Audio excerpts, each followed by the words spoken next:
Alright, I hope everyone's doing alright today.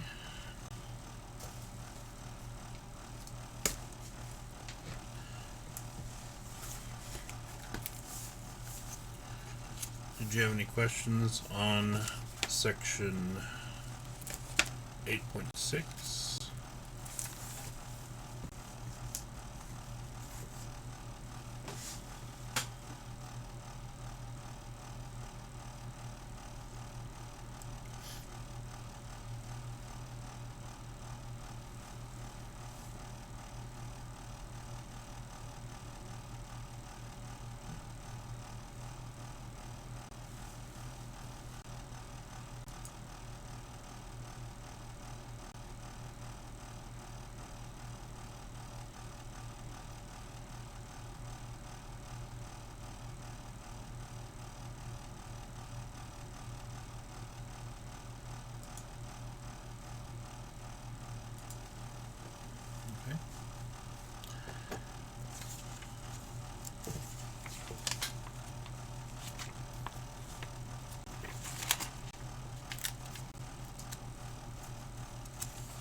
Alright, today we're going to cover section 8.8, the last section of the chapter. And this covers the concept of improper integrals.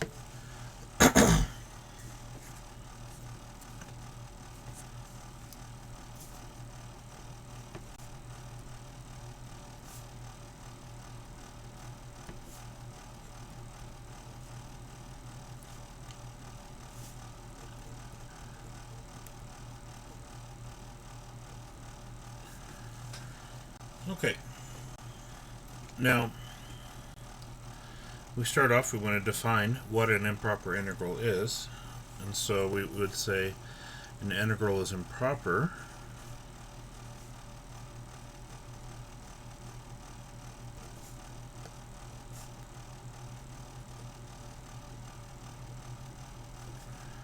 if, and there's really two different scenarios we want to look at, and then it's one or both limits of integration are infinite,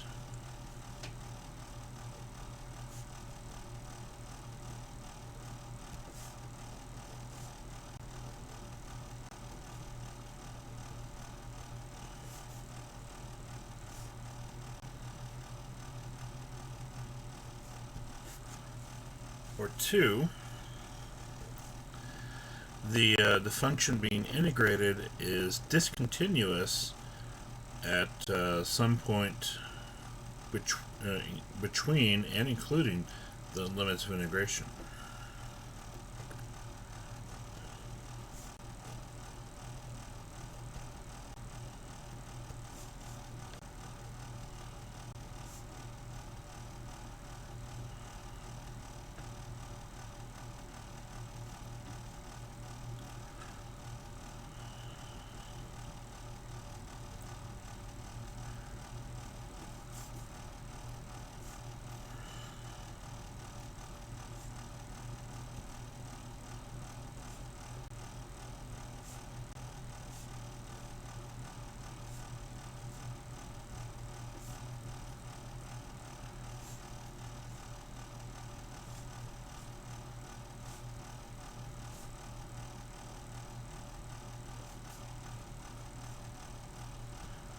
Okay.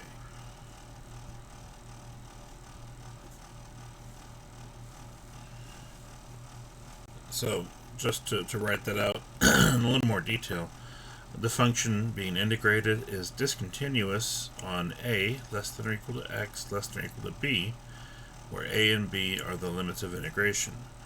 That means the function could be discontinuous at a, it could be discontinuous at b, or it could be discontinuous at any point between a and b.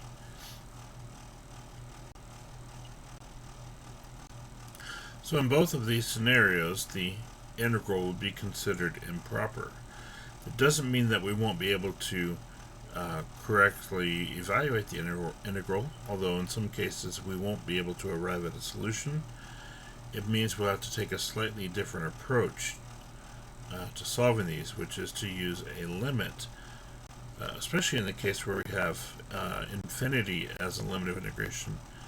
We'll have to take the limit of the integral as one endpoint approaches infinity, basically. And we'll actually use a similar process for wherever the discontinuity is located in this second scenario. Alright. For example,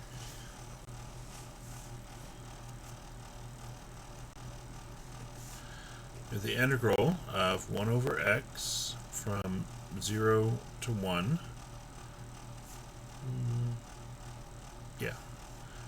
dx. Now the issue here is that 1 over x is actually discontinuous at 0.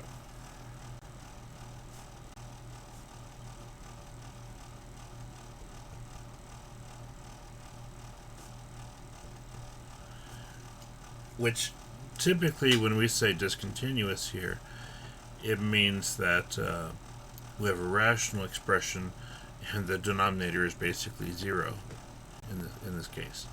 So if we plug in the 0 here, we get 1 over 0, which is undefined, and that's really a problem. Okay? And so what we do instead in this case is we'll say we want the limit, and we're going to use I'm going to use t. As t approaches 0 from the right, the integral of t to 1 of 1 over x dx. Okay? Now all that we've done at this stage is instead of saying we're integrating from 0 to 1, we're integrating from t to 1, where t is basically approaching 0. So it still has the overall effect of being integrated from 0 to 1, but we've now worded it in a way that is mathematically acceptable, mathematically correct. And so we're just going to plug in t and then let it approach 0. Now, specifically, I said 0 from the right-hand side, so it is a one-sided limit, because we're only looking at the interval from 0 to 1. Because we don't want anything left of 0, we don't want anything right of 1, so we'd approach 0 from the right rather than from the left. Okay. Now our integral of 1 over x dx is natural log of x.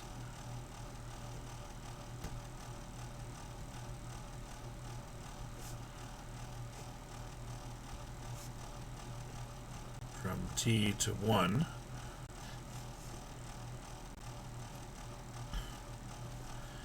which means we'll have the limit as t approaches 0 from the right.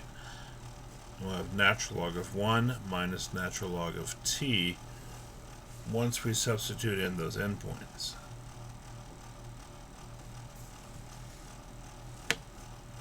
Okay. So we plug in natural log 1 minus natural log t. We still have our limit outside. That's always the last thing that we do. Now, natural log of 1, we know that's equal to 0.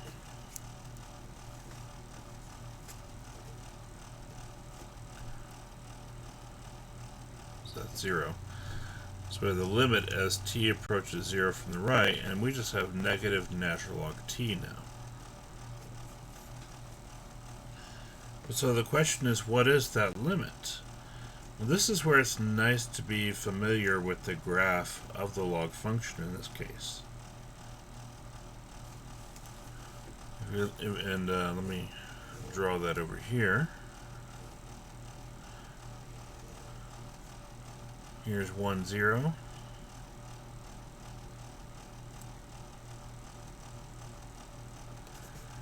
And that our log function looks similar to that. Okay. So what happens as we approach 0 from the right? Well, x equals 0 is the vertical axis. So as we get closer and closer to the vertical axis, we can see the graph is going down to negative infinity.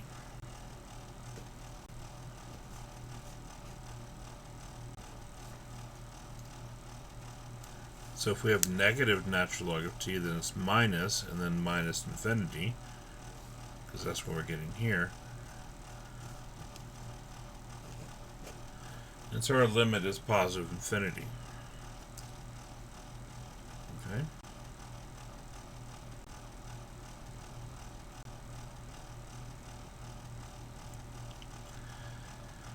Now probably the book, if we were to look at this, if this were a problem from the book, it was odd, and we looked at the answer in the back, it would say that the limit does not exist, which is true, it does not. But specifically, it's because the limit in this case has, basically, it's going to be infinite in value. That's what this amounts to.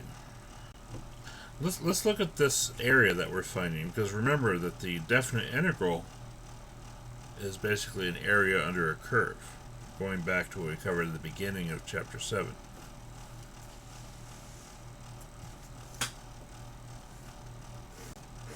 So when we have the graph of 1 over x from 0 to 1,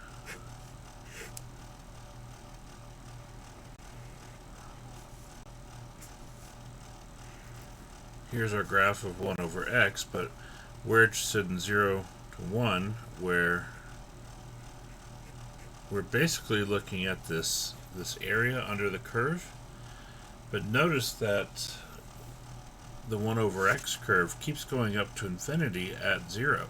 And that's why 0 is a problem value here, because the function is actually discontinuous at 0. But because we're shading in all this area between the y-axis and the curve, we basically keep going up further and further indefinitely. And so we have a kind of an open-ended area here that continues to add to it as we go higher and higher on this graph. That's why when we end up with infinity, it's not an unusual outcome here, because we have this open-ended area that we're trying to find. Okay. So this is 1 over x.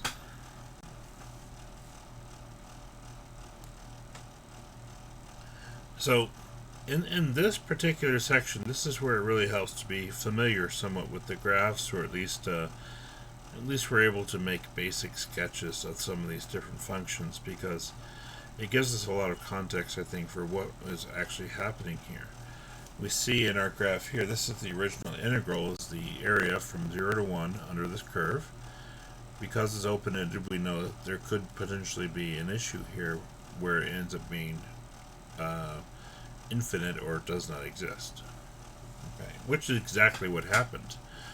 Not always is that going to be true, though, but at least we can understand why it's true, because we have an infinite area being covered. And again, when we do this limit, again, we taking the limit as we approach 0, we see the graph is going down to negative infinity, and that's why we plug it in as such. Okay.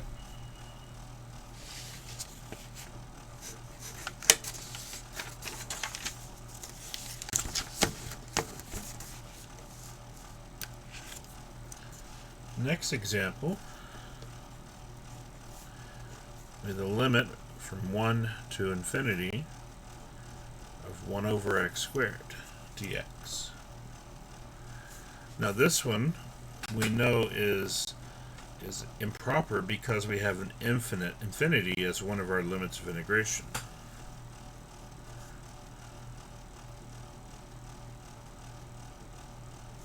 So it's improper because one limit is infinity.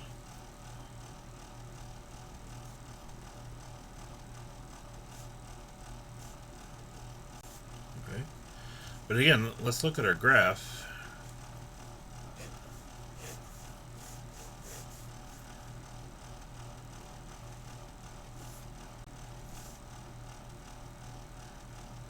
Now 1 over x squared looks a little bit different than 1 over x. Because the function has been squared, everything that moves to the top half of the graph. It also changes the curvature here from the last one as well. And if we look at the value from 1 to infinity, much like we saw in the last problem, this is kind of an open-ended area. It's just going to keep going to the right. But our curve never actually reaches the axis, okay, because we do have a horizontal asymptote at 0 in this case. So this one is open-ended. Excuse me. But because of the different curve, we have now 1 over x squared instead of 1 over x. Because we have this different function, it doesn't necessarily mean this one's also going to be infinite like we saw in the last example. In fact, I believe this one is not infinite, which is going to be interesting. So this is 1 over x squared. Okay. So essentially this is the area that we're trying to find by working this definite integral. Now, we don't actually want to plug in infinity, but what we'll do is we'll set up a limit as t approaches infinity. Instead of infinity, we'll just write t as the other limit of integration. Whenever we have an infinite limit, we don't really have to say it's from the left or the right, because that is basically already included when we say positive infinity or negative infinity. We know it's only approaching it from one specific side, so we don't really have to label it as being a particular one-sided limit. We always approach infinity from the left, because we can't come from the right of infinity. It just doesn't exist. Alright. The question is how we would integrate this one, because we know the last one, 1 over x, its integral is just natural log of x. But we have 1 over x squared in this case, which we might want to write, if you're not comfortable the other way, we could write it as x to the negative 2. And that means that we'll be able to set this up as an integral. I left off the limit, I'm sorry.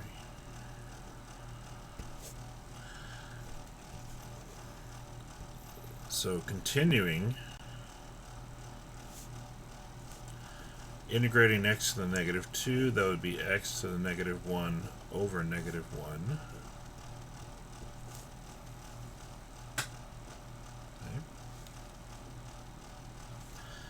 And we may want to further simplify that once we complete our integration to where we just have negative 1 over x from 1 to t.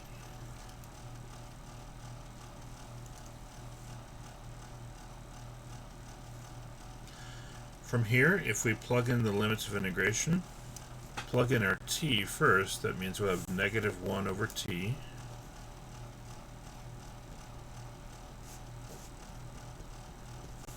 minus, and then if we plug in our 1, we get negative 1 over 1, which is negative 1. So we get negative 1 over t minus a negative 1, so plus 1. And now we're ready to evaluate this limit. So we complete the integration as best as we can. It's still going to have a t in it if it's improper. And now we evaluate the limit, in this case as t goes to infinity. Now, if we plug in infinity, what is 1 divided by infinity? How might we express that?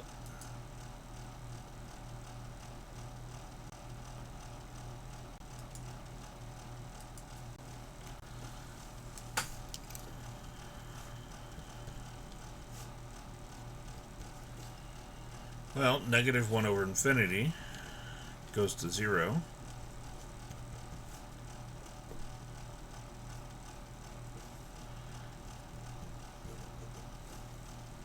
So we end up with a value of 1 here. Anytime we have a constant divided by infinity, that's going to go to 0, so that's a helpful thing. One thing that we have to watch out for here, and I don't know if that we'll necessarily see it in this section, but in general, if we end up with infinity divided by infinity or 0 divided by 0, remember those are what we call indeterminate forms. Ugh. Sorry. Those are indeterminate. Infinity over infinity or 0 over 0, we don't actually know the value, and so we have to use L'Hopital's rule or something similar in those cases to evaluate that further.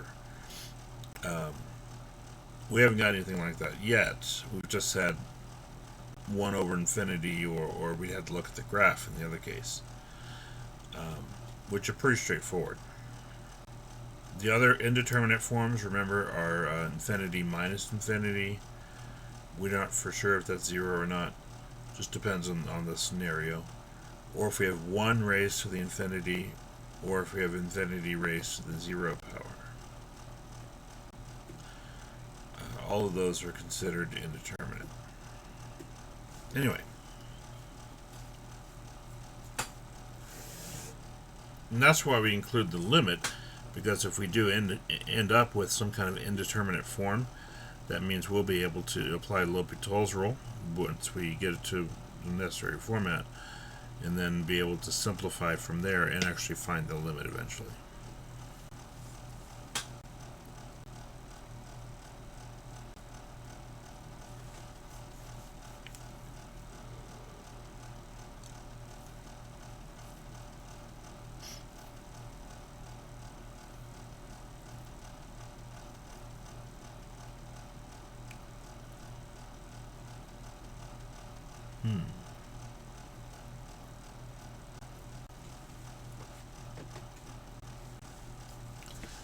Let me just make up another example. This would be the integral from negative infinity to 0 of e to the x dx. Now again, we know this one is improper because of the negative infinity limit of integration.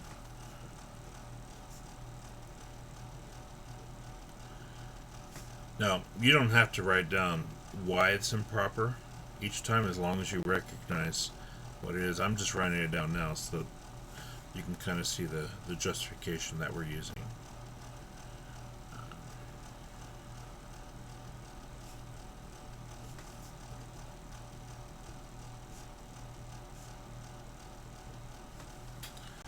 Now, if we look at the graph of e to the x, I did not draw a great graph. If we look at the graph of e to the x,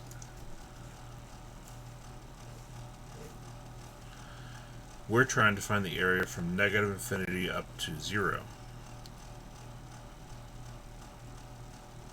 under that curve. And so because of it's actually very similar to our last problem because of the nature of this curve. We know that we have an asymptote right on that horizontal axis as it continues to the left, so the graph will be getting closer and closer but never intersects. So we have another open-ended area that we're trying to find.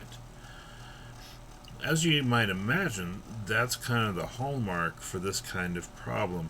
And this is why we call the integral improper, is because we don't have an enclosed region that we're trying to find the area. It's actually open on one side. The graph just continues to one direction. Okay.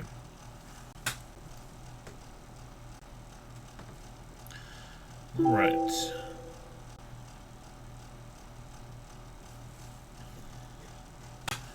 So we need to set up a limit from here, which will let x approach negative infinity.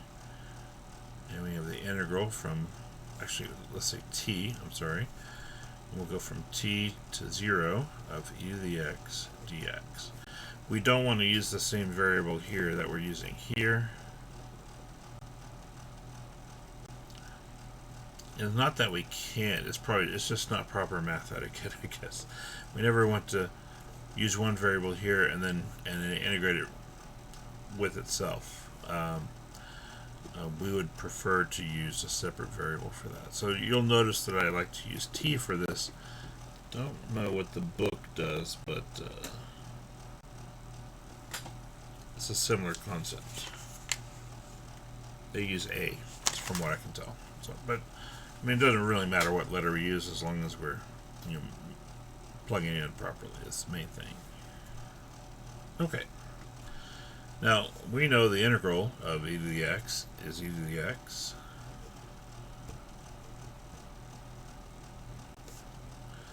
So if e to the x evaluated from t to 0,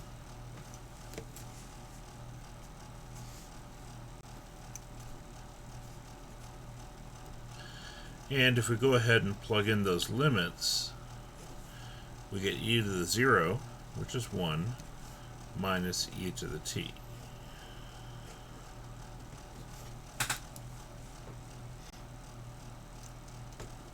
Okay. Now we can plug in negative infinity for t. So we need to figure out what happens to the e to the x function as we go to negative infinity. Well, luckily, we already have a graph of e to the x. So, okay, we're looking at the curve as we continue to negative infinity. What value is that curve approaching? Well, again, because we know we have a horizontal asymptote on the axis here as it continues left, the curve is getting closer and closer to the x-axis, which means the value is getting closer and closer to 0. Okay. So e to the negative infinity, we'll say, goes to 0. It's being subtracted from the 1, so it gives us an overall value of 1 for this area. This is where it's a little bit crazy, because we see we have all this area over here, but somehow adding it all up and having it be open-ended is equal to a whole number. Not just a whole number, but a finite number. That's probably the bigger surprise. Although it actually is unusual for it to also be a whole number. It doesn't necessarily look like that would be the case.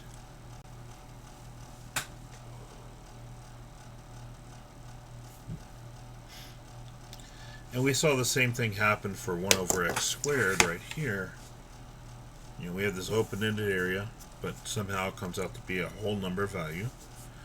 But it's also not always going to be a whole number, because we saw in our previous example, the first example we did with the natural log, where we had 1 over x.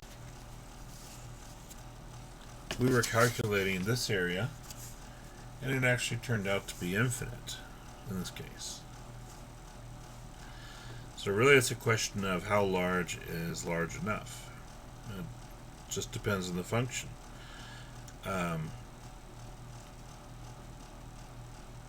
In the case of 1 over x squared compared to 1 over x, like we see in this example, 1 over x squared is itself a lot closer to the axes, and so it's actually a smaller space between. And it manages to go from being infinite to finite in that change. With e to the x, because of the how rapidly the function approaches 0 as we continue to the left, it gets very close relatively quickly. I mean, if we put in e to the negative 10, we'd have a pretty small number. Okay, and that's just at x equals negative 10. We still have to go all the way to negative infinity. But adding those all up, it turns out the numbers are small enough that it doesn't become insurmountable. It does not become infinity. Alright, let's continue.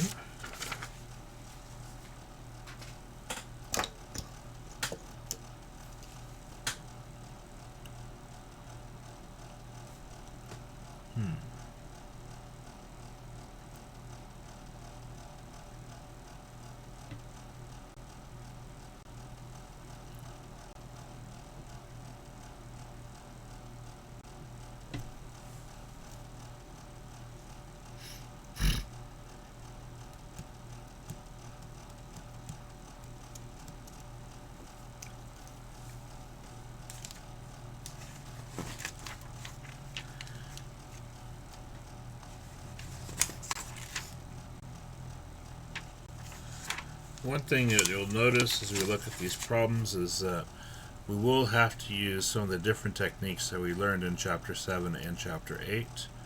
So that includes integration by parts. It includes, well, mainly it's Chapter 8. It includes the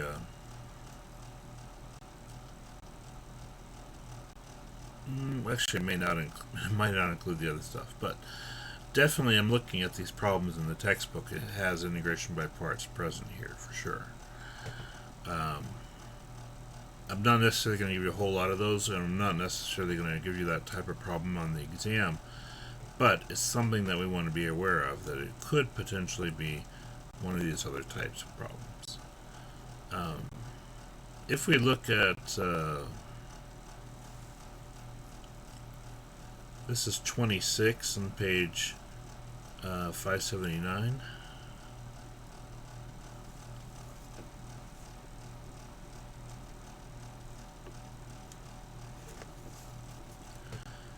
The integral from 1 to infinity of natural log of x over x dx.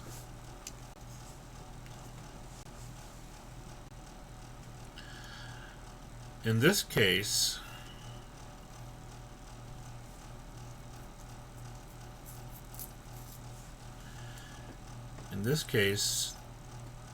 we have an infinite limit, so we know that that's part of the issue here.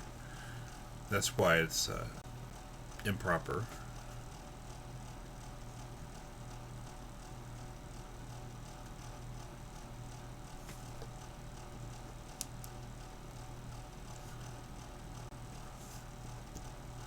And that's most of what we looked at so far.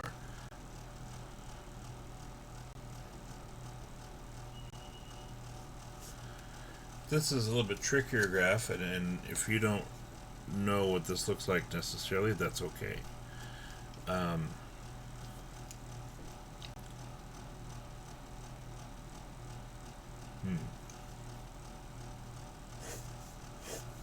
It actually doesn't look too different from normal. I mean, natural log of x is kind of the dominating term here. At 1, it is equal to 0, and it still goes to a negative infinity here, I believe. Well, that's a little bit questionable because it's negative infinity divided by 0. It's still infinite. Yeah. It does change the curvature a little bit as we go to the right, but it basically looks the same as our normal natural log of x function. It's a little bit lower on the right hand side, and probably, I'm not quite sure what happens in here. I know it goes to negative infinity, but I would hesitate to comment on the curve without looking at the function further. So anyway, that's kind of what we're looking at for natural log of x over x.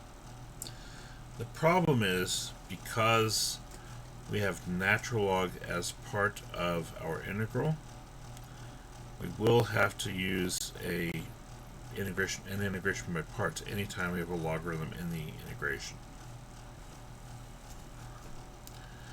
That's not entirely true. I think the better way of saying that is we always use u equals natural log of x when it's present in the integral. In this particular one, it's not really integration by parts. This is an integration by u substitution.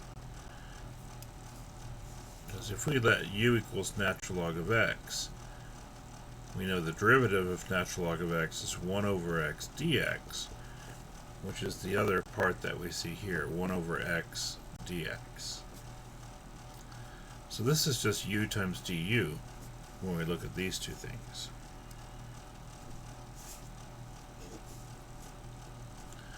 The other thing that we want to make sure that we do is that infinite limit, we'll change it to a t, and then let t go to infinity outside of that.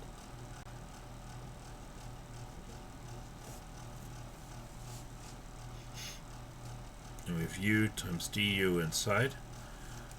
So that means that we'll have the limit as t approaches infinity. And this is 1/2 u squared. from 1 to t. Now, before we substitute our limits, let's make sure we change our u back, which is 1/2 natural log of x squared.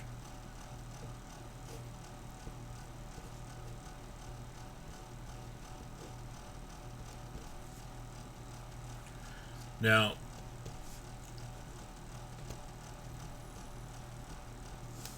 if we plug in t, we get 1/2 natural log of t squared. If we plug in 1, natural log of 1 is actually 0.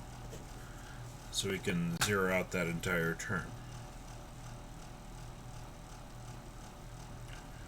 Now, so we don't worry about that, but we're just going to basically plug in infinity here. So we end up with 1/2 natural log of infinity squared. And so the question is, what happens to the natural log function as we go to infinity? Well, like I said, the graph here is basically just the same or similar to the natural log function. It's just a little bit different curvatures that we're working with. This is a little bit lower than it might otherwise be. It has the same general shape, at least. So as we continue to the right to infinity, then what's happening to the natural log function as we go up? Well, the arrow in the end says that this does become infinite. Okay.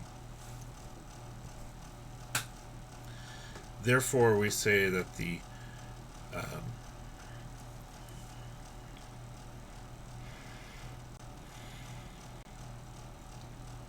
we can say that the area is infinite, or we can say assembly does not exist.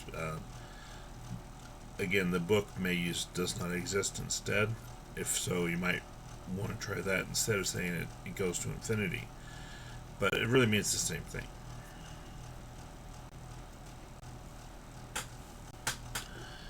Okay. Now I did see at least one problem here where there was integration by parts, like number 23 and 22 are both integration by parts, 24. It makes sense some other things. I'm not necessarily going to give you all of these, but I did want to mention that before I turn you loose on this stuff. On the test, I'm not going to, for these problems, I'm not going to throw in any other topic from this same chapter. Probably it'll be a straightforward integral, or it'll be a nice u substitution at worst. So don't worry about that too much in terms of the test, although for the homework, of course, we do need to be aware of it. Alright, let's look at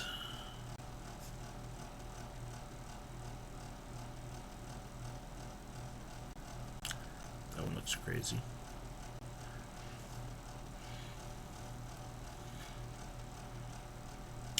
Let's look at 36.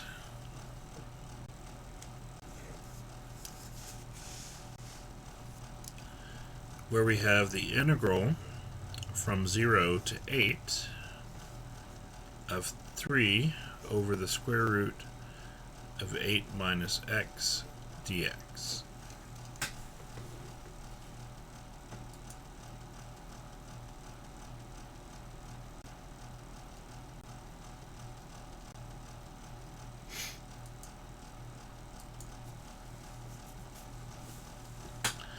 Now, first of all, we want to determine why is this improper.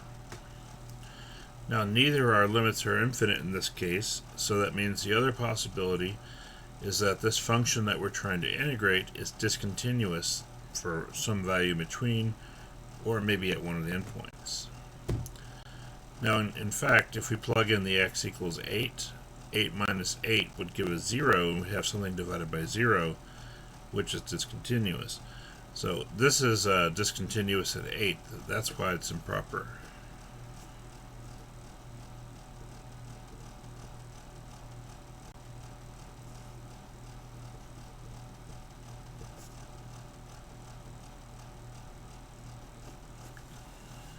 Okay, this is a much more difficult graph. I'm not going to try to come up with one really quick, but if you wanted to put it into some graphing software online like Desmos or similar, if you just want to look at the graph, I encourage you to do that. Now, we know it's discontinuous at x equals 8, so let's set that up with a limit as t approaches 8 from the left, 0 to t of 3 over the square root of 8 minus x dx. For this one, I would recommend a u substitution for this 8 minus x. Notice that its derivative is -1. And we don't have a -1, so we'll just say negative du is going to replace dx.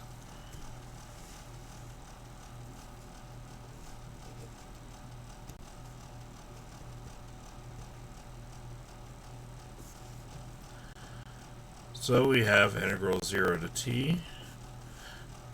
We have a -3 now, and then du, and then this is square root of u underneath. Because we had dx was negative du, we picked up an extra negative sign. We still have square root of u here. One thing I would recommend as a part of our next step, we can take this -3, because it's a constant, we can factor it all the way outside past the integral and past the limit. We can put the -3 in the very front of everything. So as long as there's no t's attached to that, we can skip the integration, we can skip the limit. Those are both according to t. And u, technically. So. Now, we also have 1 over square root of u. Let's rewrite that as u raised to the -1/2 power to account for the square root being in the denominator.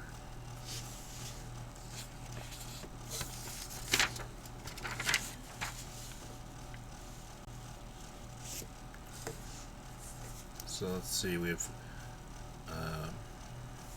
-3 limit t approaches 8 from the left,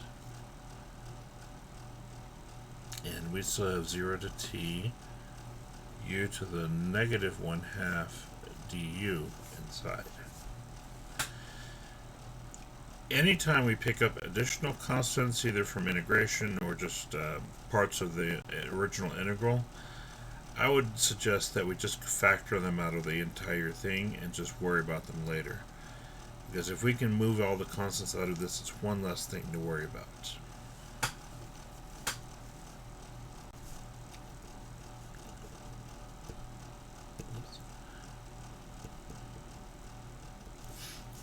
So if we integrate u to the -1/2, that is u to the 1/2 divided by 1/2. Now we know u to the 1/2 is square root of u, and then dividing by 1/2 is the same thing as multiplying by its reciprocal. So instead of dividing by 1 over 2, let's multiply by 2 over 1 outside.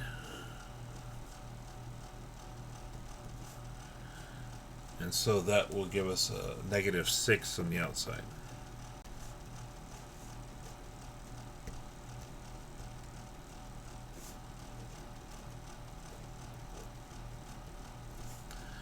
Okay, now we have our square root of u to the 1/2, and we'll change back to our original u value, which was 8 minus x.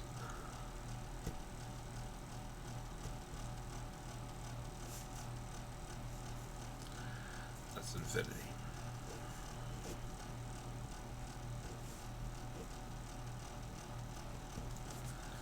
Okay. So if we go ahead and plug in the limits of integration,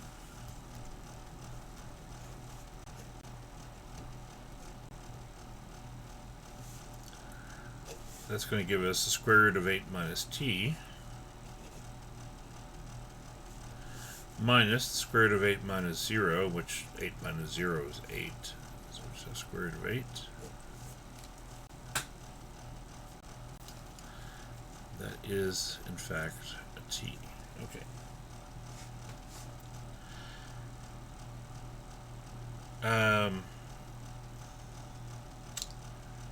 You know what? I don't know what happened here. I had an 8, and then I turned it sideways for some reason. I apologize for that. But it's still 8.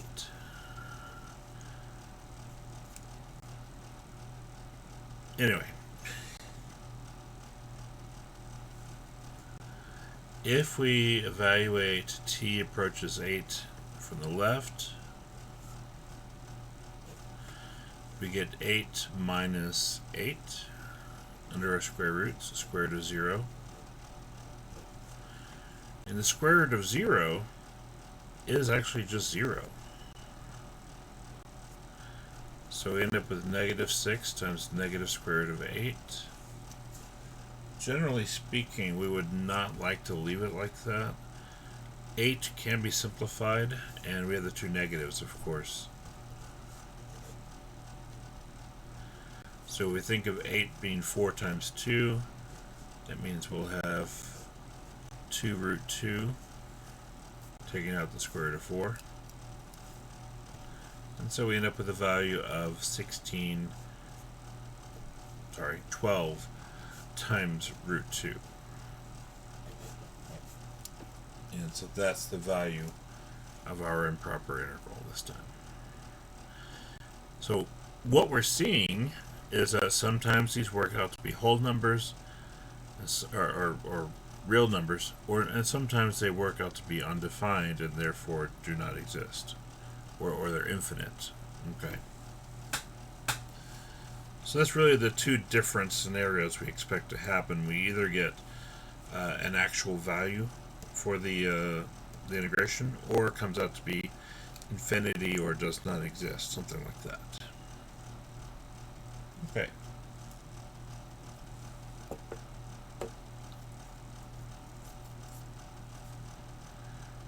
Let's see. Is there anything else I wanted to do?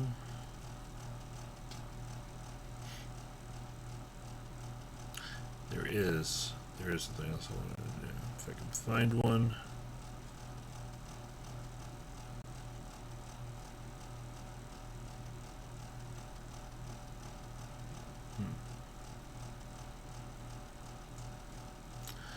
Don't really want to do some of these because some of them include like making the triangle and do the trig substitution that we did back in section 3 or 4. I think it was section 4. Those will probably be kind of crazy. It's just a guess. We could do number 40. I think we'll do that, and that'll be our last one.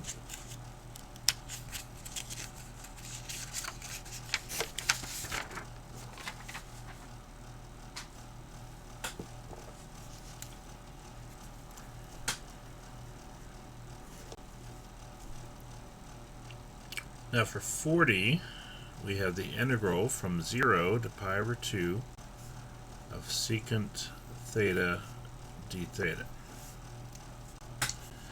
Now the secant function, or if you'll remember, has asymptotes at plus and minus pi over 2.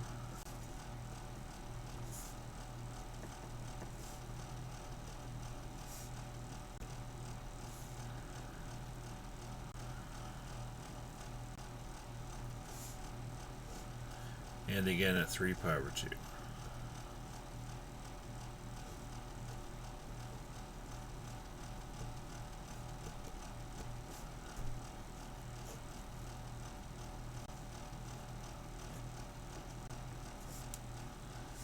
Okay.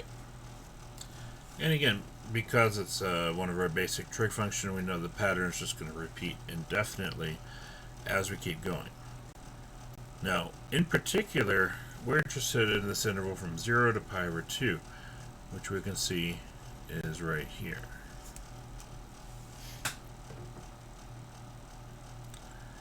That looks big enough that it might be a problem. But let's go through this and see how it works out.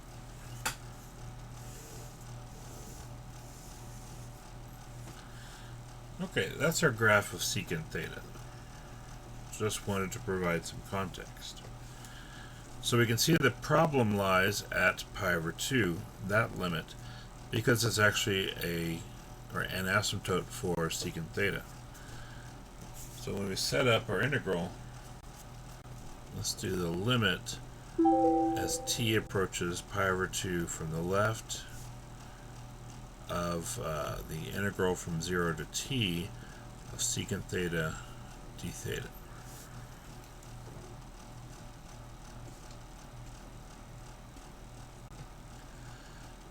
Now the integral of secant theta, and again this is something I would give to you as a formula if it was something included on a test. The integral of secant theta is natural log of secant theta plus tangent theta.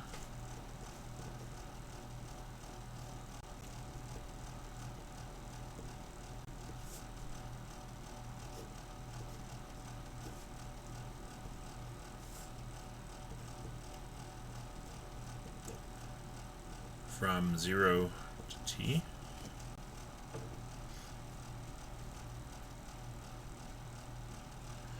And so we'll plug in our limits of integration.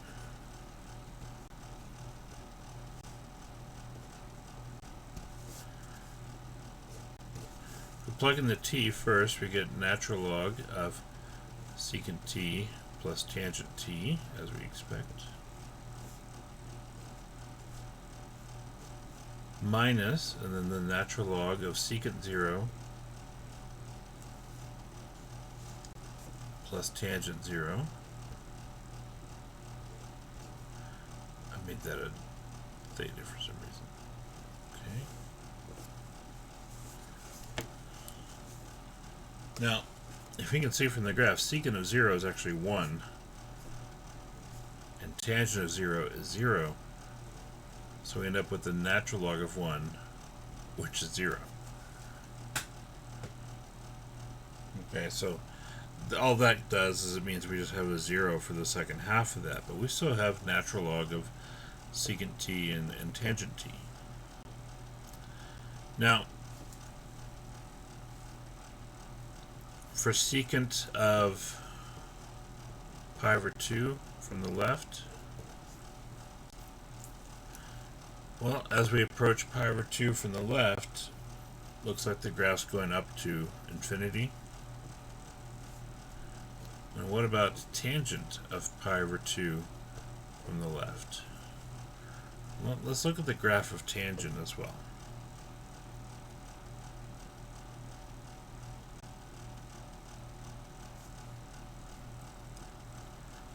Let's see.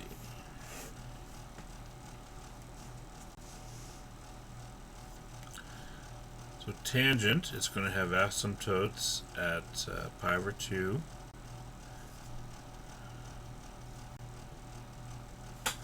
Negative pi over 2. It actually has the same asymptotes as secant. 3 pi over 2. Which is handy in this way. It does have a different graph though. Tangent looks more like a x cubed graph.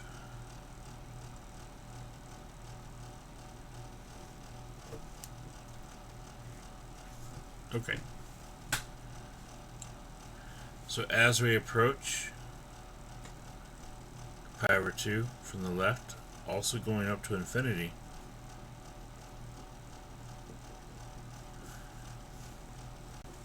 so we have secant of infinity and tangent of infinity, or sorry, secant pi over 2 and tangent pi over 2, both of those are going to infinity, so we end up with infinity times infinity, or plus infinity.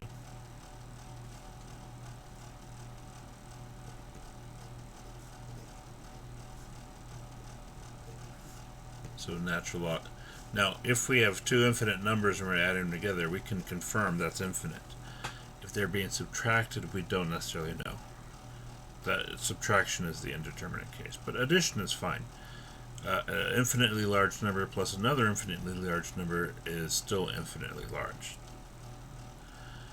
Finally, natural log of infinity does go to infinity, as we said before, so does not exist.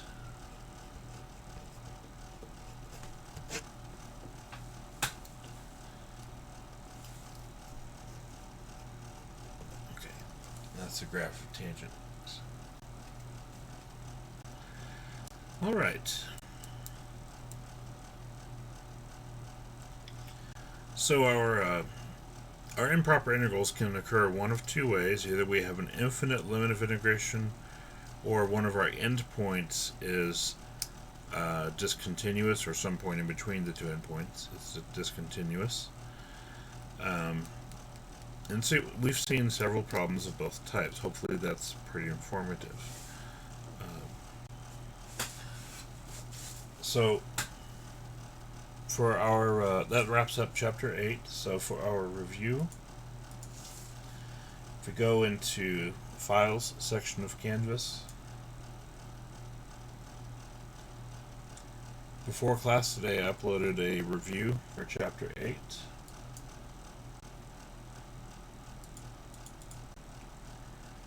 And so what I would like for you to do is go through and practice these problems. This is the review problems for our test. So on the test, you more or less will have similar problems to these. At least the same topics will be covered, although the actual questions on the exam will be slightly different, of course, than what we see here. The goal, though, is that this is to prepare you for each of the different types of topics that will be covered on the exam, even if it's not the specific problems. So problem 1 here, x cosine x, it's integration by parts. X squared natural log of 3x is integration by parts. Sine to the 5th, cosine to the 4th, that's section 8.3. That was on trigonometric integration. Sorry. And same thing here on number 4, because we have tangent times secant, so it's trig integration still.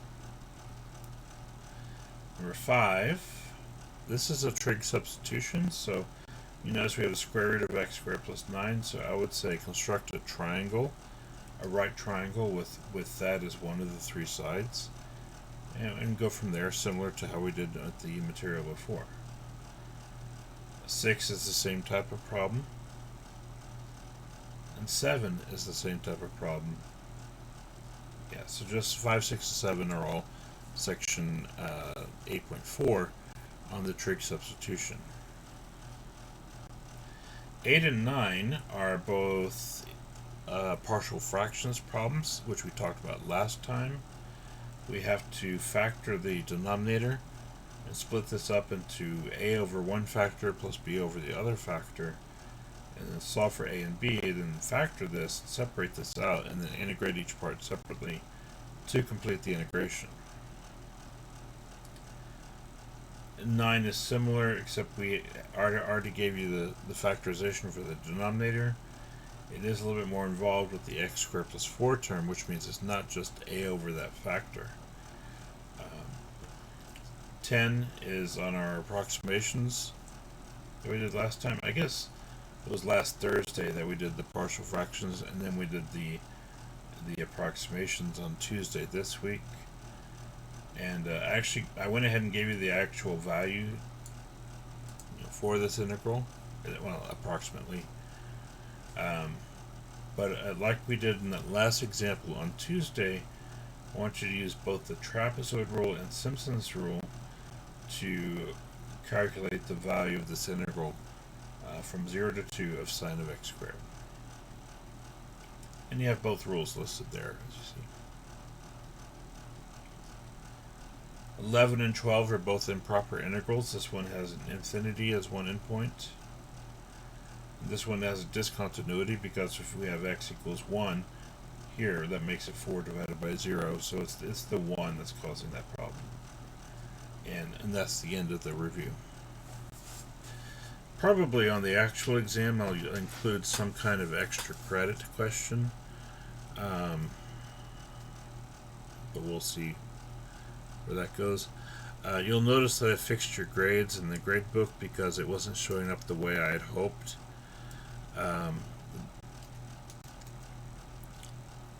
Rather than counting points on the exams, like when part 1 was 70, part 2 was 30, it was treating them as two separate exams, So it gave you actually a lower score than you should have gotten because it wasn't combining those numbers together for those two test parts. So I went back in there and fixed it up, as I hopefully explained properly in my email or announcement that I sent out. It may have sounded like crazy talk. I don't know. And I made sure to include the participation quiz as a separate extra credit grade because they wasn't counting that as extra credit previously, and so now your grade should be precise, what it's actually going to be equal to, and I'll try to make sure in the future that's going to happen as well. This test, we won't have the same issue because it's all one test, it's all in class.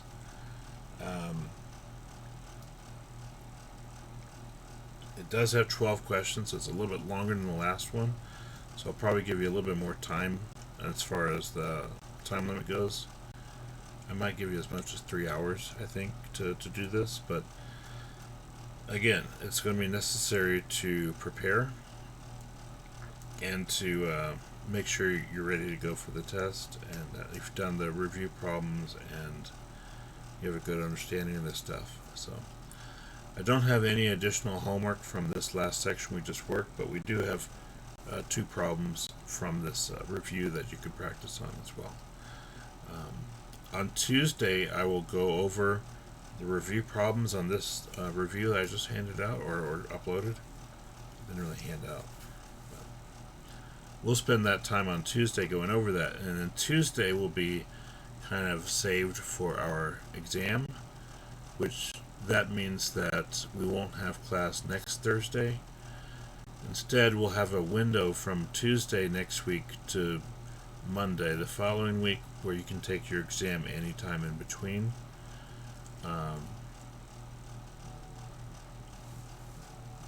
And much like we did in the last for part 1 at least. So yeah, are there any questions on that? Hopefully I'm explaining that well. Okay.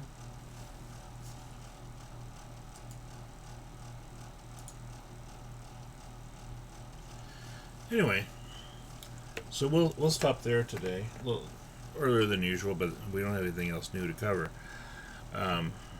So y'all take care. Have a good weekend. Work on this review, and I will talk to you again on Tuesday. Have a good day.